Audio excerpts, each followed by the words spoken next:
What is going on, guys? So an economic update here. So Fed decision distorted by phantom inflation, says Stephen Miran, a Trump ally. And of course, he's been very critical and one of the people that wants to see Powell removed, or obviously can't wait for the end of Powell's tenure. And he says the American Central Bank, aka the Fed, has been moving rather lowering. They need to move quick, and they've been moving slow, basically, is the gist of what he's saying. And he's a governor appointed by Trump, said that the phantom inflation is distorting the U.S. central bank's decision-making and causing it to keep interest rates higher for longer. He's, of course, a staunch ally of President Trump. And he said that, obviously, the Fed has been very, very slow. And this is quite important because, again, we've just had a cut. But what could have more, the market is pricing in one additional cut in 2026. However, I've got some news for you, which is good. And I think that the Fed has just got more problems to deal with when it comes to the labor market. So if you look at this, I've actually shared this in our Discord today, nice and early, this morning, my time. But basically, the bigger picture suggests this morning's non-farm payroll data and retail sales report have completely changed the Fed's ability to cut or not cut and their outlook for next year. I think this is positive overall. And further breakdown, markets are now pricing in 2 interest rates in 2026, just one cut that was expected after the last Fed meeting. This obviously can change, but for me, 2026 with 2 cuts now, the market is looking a bit more bullish. Of course, this picture can change anytime. And I have obviously posted a report that shows what would happen if there's an improvement in the labor market. Okay. Now, obviously, this was a small win for jobs, but nothing too major. It was mixed.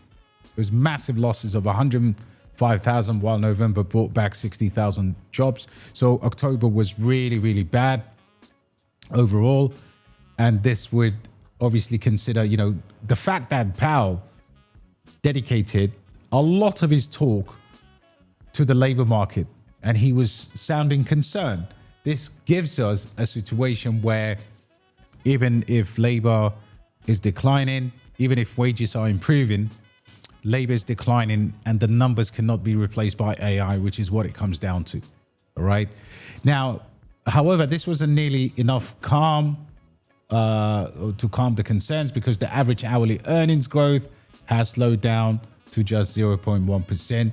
US unemployment rose to the highest level in more than 4 years. And that is the super key takeaway there. Things are bad when it comes to the labor market. Now, in addition to that, consumer spending came in. And of course, that was also retail sales came in weaker than anticipated and will fuel more pessimism around the place. The market now thinks the Fed will be more aggressive. Stephen Miran thinks they should be aggressive. And of course, if you look at the Fed dot plot, you will see a massive split between what's going on here, the weaker job market. But overall, you will see a massive, massive split in the Fed.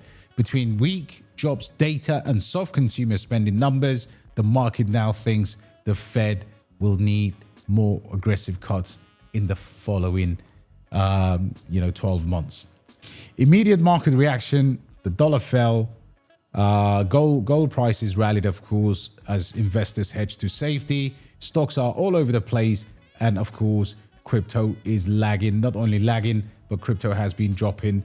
F&G, Fear and Greed Index, is now back to levels that are lower. Here's one thing, though. The odds can change dramatically based on incoming data. We should have more data. Powell has pointed out there's a lot of time between now, the last meeting, and the January meeting, which is over 40 days away. And in between those times, we should see massive swings in terms of what they want to do.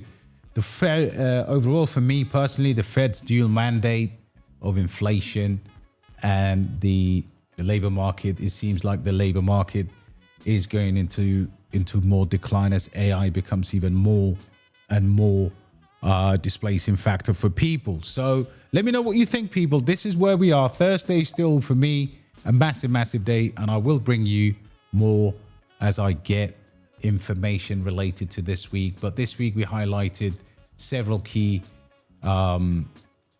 economic events that were happening: manufacturing PMI, non-farm payroll, and CPI. Of course, this is what we had today in terms of the results. And you can find all of this in our Discord. If you join our Discord just for $9 a month, you will definitely benefit. Anyway, have a lovely, lovely evening, and I'll catch you on the next one. Take care, guys.